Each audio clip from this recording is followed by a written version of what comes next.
everyone. Welcome to another episode in our Day in the Life of series. Today, we are very excited to have Charl Campher with us. He is a learning consultant. Charl, thank you so much for being here this afternoon with us. Thank you, Priya. It's a pleasure. Okay, so let's get started. We always feel that half an hour is a long time, and then we realize that that is actually not the case. So let's start at the beginning, Charl. Tell me, what's the beginning of your journey? What did you study? And how did you get to where you are today? All right, yeah. So study started in Stellenbosch about, I think it was 2005, many years ago. I started studying industrial psychology.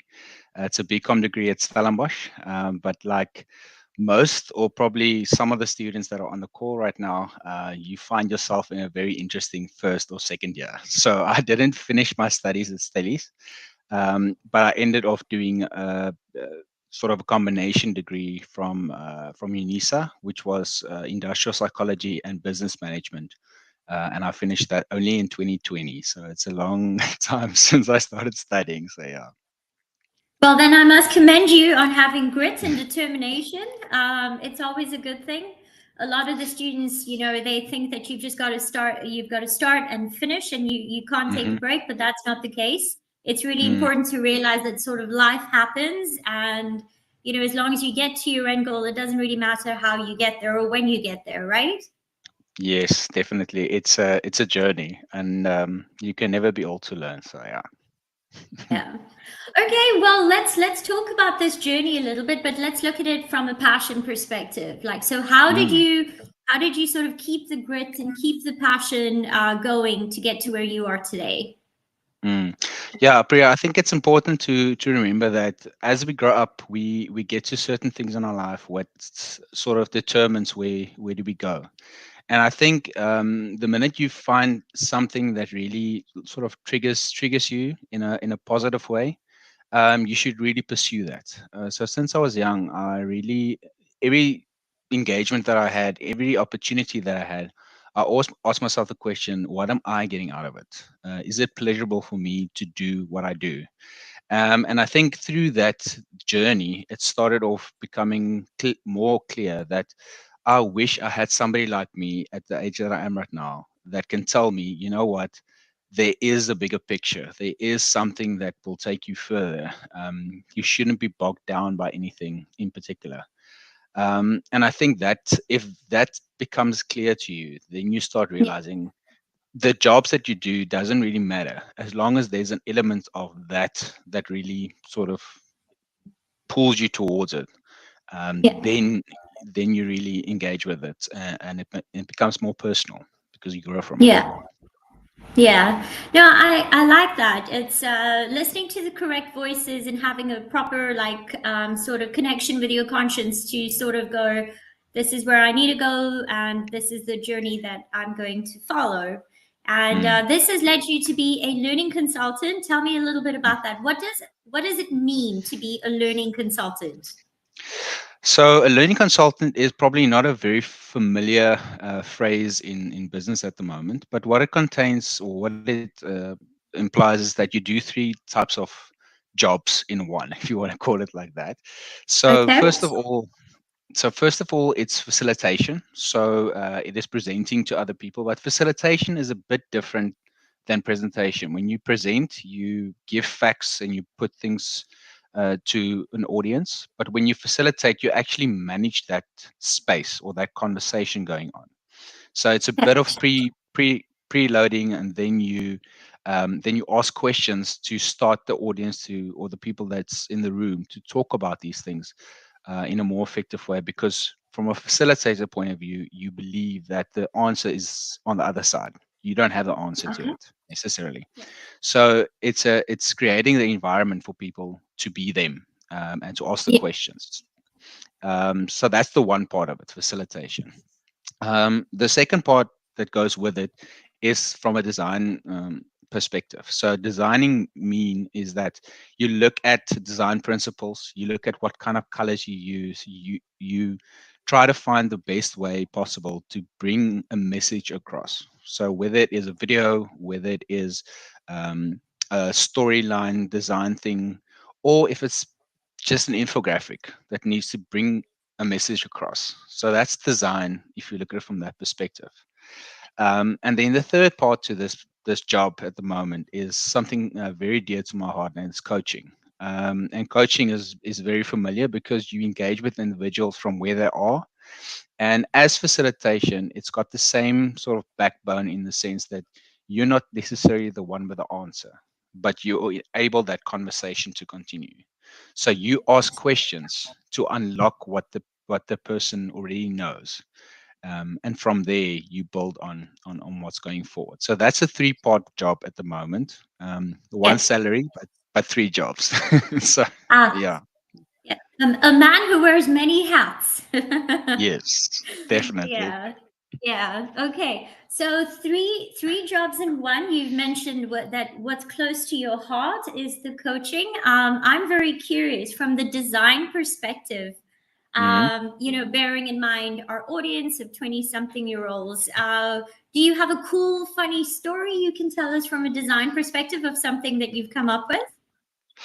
Um, not really per se in design, but I think what sticks with me from design is you always want to sort of continue to create. So you have this idea in your mind, and sometimes you get bogged down into this is what it should look like.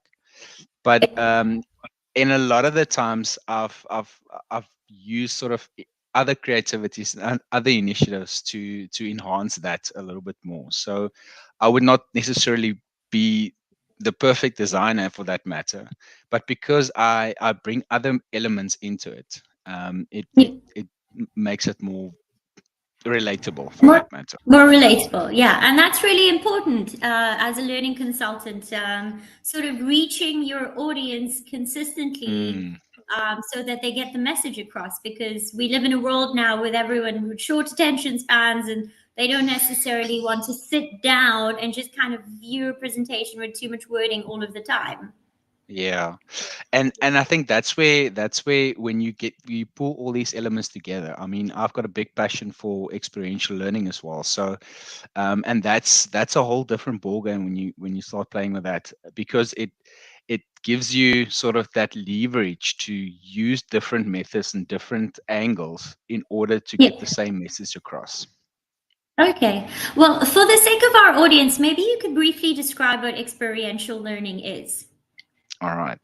So experiential learning is, for me, the most, how do I say, the most profound way of learning, because it's taking everything that you learn into practice. So if, for instance, you look at communication skills, so I can talk about communication all day, but experiential learning is using an activity, something very unrelated to communication, for instance, but you build in the principles of what is it to be a good communicator.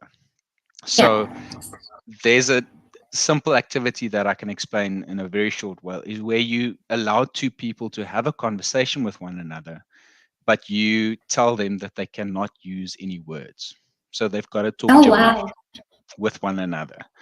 And by doing that, you unlock communication, not just from a vocal or verbal point of view, but also how do you communicate with your body? How do you enable Yeah. yourself to bring a message across? So experiential learning is that's one asset of it, or facet of it. Then if you think about any board game that you've ever played, that could be a form of experiential learning as well, because you're putting Okay. somebody through an experience in order to learn something new. So that's the That, essence of it. yeah, that is very, very cool. I think my team at Gradlinc, we need to try this at our next team building exercise. Communicate with one another without actually using words. You can actually I give me think a it would. call. I'll do it. Oh yeah, no, I think I might be reaching out to you after this for that. I think it's very, very cool because it's true. People communicate in very many different ways aside from the words that they use, and their body Mm, language, like you said. Okay, but correct. let's find out. So, a learning consultant, and you've explained what it is you do, but how do you break up your day? What's a day like in your life?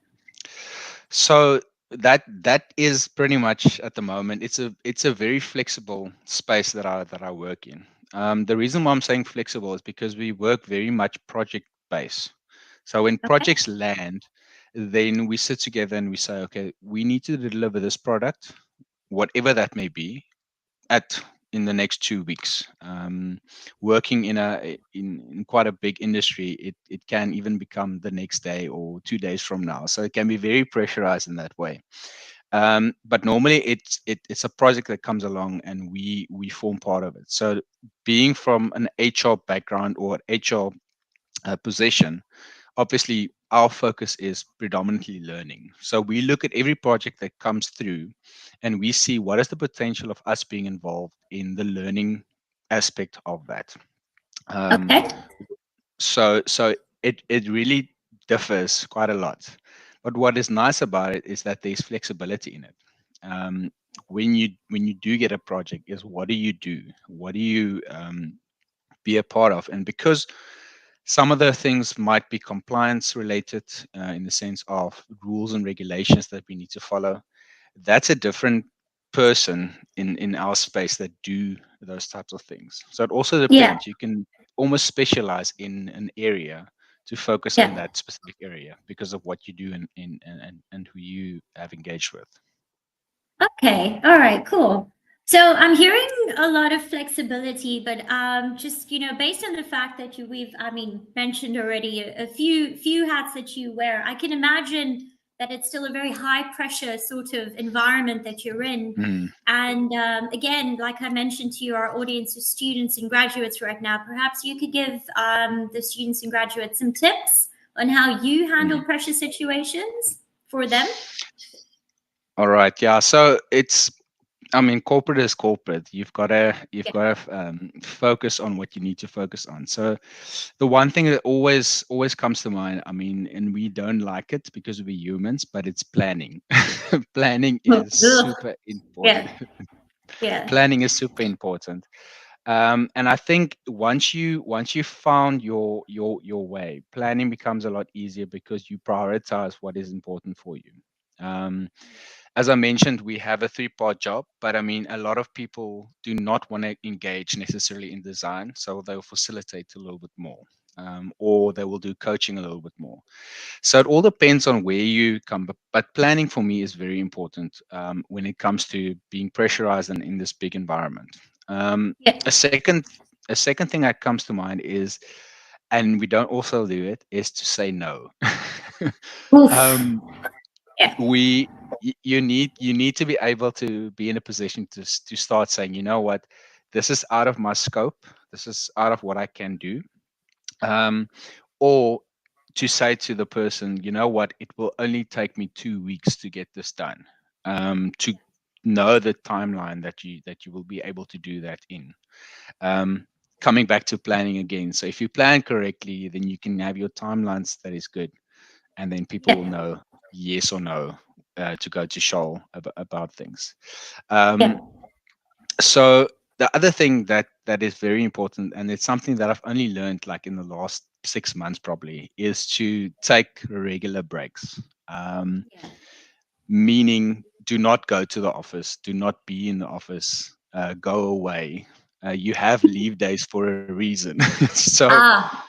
Okay. so so start taking them so that you are in a better space to get back at it.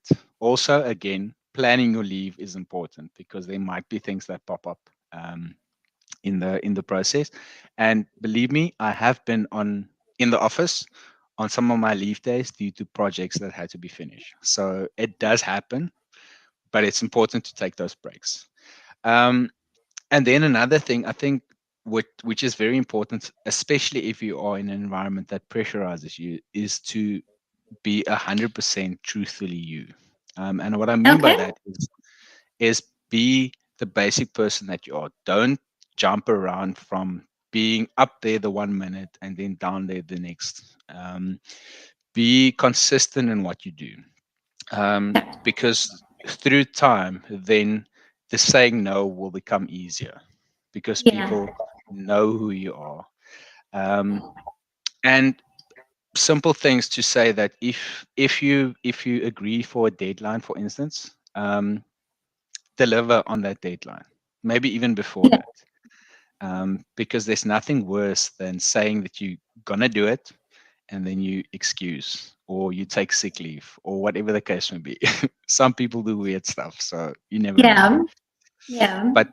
But the basics is to really do what you need to do in that sense, but be true to who you are. Don't Yeah. overpromise or do anything irrational in that sense. Just be the Yeah. person that you are.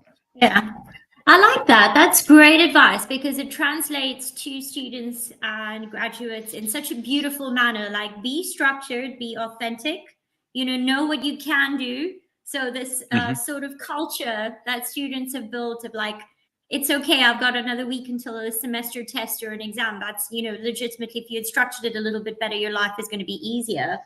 But Mm, I think my favorite thing that you've said now is to say no, because we live in mm, a yes sort of culture and society, hmm. where everyone just assumes you've always got to say yes, but it is to your detriment sometimes. Obviously, with my audience, you can't say no to your lectures. That's absolutely not what I'm condoning on this webinar series.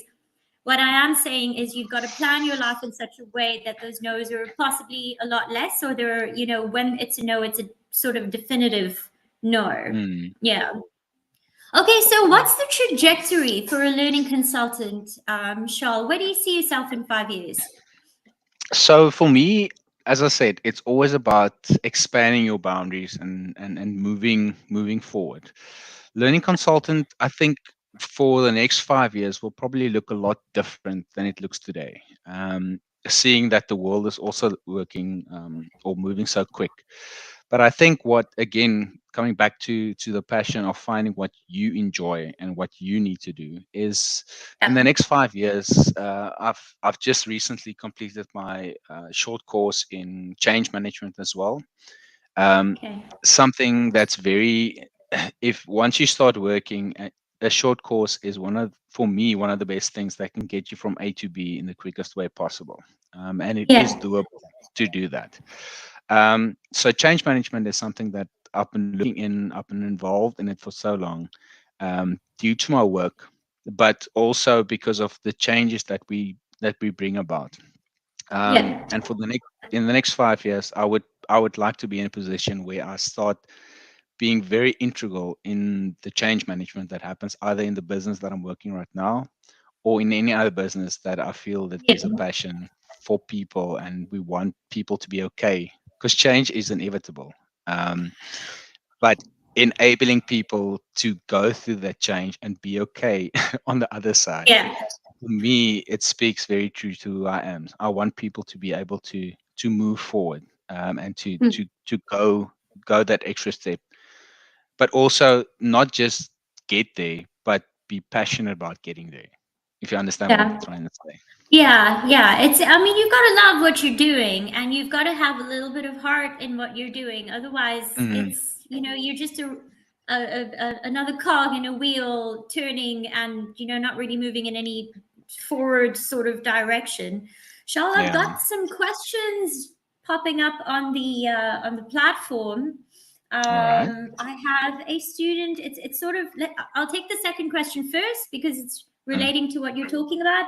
I have a student here who's saying if you could explain a little bit more what change management is. mm, I'm assuming about the course. Yeah. yeah. So it was a UCT course that I did through a company called Get Smarter. It's an online platform and very, very interactive. Tutors are amazing. You get classmates from all over the world because they're not just Yeah. South African, they're international. Nice. Um, but change management, if you want to understand the term, it's literally if you think about anything new, if you get your new cell phone, for instance, there's some change that you need to go through. If you may be an iPhone user or an Android user, depending on what your preference is, a new phone is something that you need to explore. You need to find out what's going on there. And that process that you go through up until the point where you feel comfortable with your new phone, that's the Yeah. process of change management. So it's this whole thing. They use a thing called ATCAR. It's a abbreviation for a model that they use, but it's all about Yeah. creating awareness, creating desire for the new thing, at car. So then you have to inflict or input knowledge into the whole process. Um, Yeah. you have to get people also to sort of then take this forward. But the biggest thing is the R, which is the reinforcing of it. So making sure that Okay. people continue to use this. Um, and and and change management speaks about that. So it's that process that people go through from the one to the other, and we do it on a day-to-day basis. But some changes are very difficult because we have our preferences, and we do not want to move. And that's where change management becomes crucial, because you are journeying with these people around Yeah. what is the new way, what is the new thing. Yeah. That's so interesting. Like I understand it from your perspective as a learning consultant, but if you think about it, change management, and please correct me if I'm sort of thinking about this wrong, but it could be a great tool for use in marketing and advertising also. So there's a lot of Yeah, room for sort of yeah, usage of this particular course. yeah. And I think what's important to remember is, if you feel the need that, or you sense that something is happening, you don't have to wait. Pursue Yeah. it. There is so many online courses that give you short snippets of what this new thing is, or whatever the case may be. I mean, and it's not always that you have to pay money for it. There's free courses as well. If you just want to understand what the environment is all about, or what it is that you want to pursue, then go for it. And I think Steve Jobs actually told a story where he was a little kid and he wanted to build something, and he phoned up somebody. I don't know from which company, but from a big computer company at that stage. And he phoned the CEO and he said to him, "Listen, I need these parts. Can I have them?" And the guy just said, "Yes. Where can I drop it off?" Um, and I think it's so true that sometimes we feel we cannot ask the question, but go. There's people out there that really feels the need to help and build the new generation, especially with what's happening. So ask the question. The worst thing they can do is say no. Yeah, To be exactly. frank. And there's absolutely nothing wrong with saying no, which we now know. Okay, Exactly. so so we've talked about the short courses, and the second question that's on the platform was that the guest speaker, that's yourself, Charl, said that he did a BCom in industrial psychology. If I'm interested in becoming a learning consultant, are there any other degrees that I can be doing? I think what the student is trying to ask, the student is Hmm. not doing a BCom in industrial psychology, but is Mm, interested in sort of following your mm, path. Do you know yeah. of any other degrees that could lead to a similar journey? Um, to be quite frank, I think qualifications nowadays, I mean, how many people, I mean, I was supposed to be an industrial psychologist growing up. I mean, that was the end goal for me. Yeah, So to that question, I think it doesn't really matter what you are studying at this point. The fact that you are yeah, studying something is to get a qualification and a piece of paper that will tell people that, you know what, I've been through a qualification. I understand that there's a bigger meaning to life. I mean, school is gone. It's a bigger process. But from a learning consultant perspective, I think if you really want to get into it, design will always be part of it, and yeah, design can be a lot of aspects. So if you want to do something that enables you to design better, do a short course. Start by designing small pamphlets your for the church or the flea markets or whichever environment you are involved in. Start doing those small things, because you learn certain skills that gives you that understanding of, maybe the green is better than the red because red is aggressive and green is good, kind of thing. Um, so start doing things like that. Build your skills up of what is some of the learning methodologies out there. How do people learn? um, there's there's a magnitude of things you can go and search on the internet, and try and find yourself in that perspective, yeah, or in that direction, if you want to call it like that. um, and if you at anything or anytime want to facilitate or do something like that. I mean, I've been through crowds where it's 120, 150 people at a time, and you have to present something, and you've got to facilitate a session. Start doing it in smaller groups. Make it 10 Yeah. people. Um, Yeah. or if you understand something very good, be the person that presents it to somebody else. Yeah. We learn in different ways as well. So sometimes Yeah. it's better to present it or to explain it to somebody else, because that Yeah. helps you to formulate your words and formulate your conversations as well. So Yeah. there's a lot of things. If you have done Toastmasters or I don't know what the English debate is the other one. Yeah. If That's in if English you've too. done, Yeah. yeah, I think about the redenaars. That's Afrikaans word for that. Cool.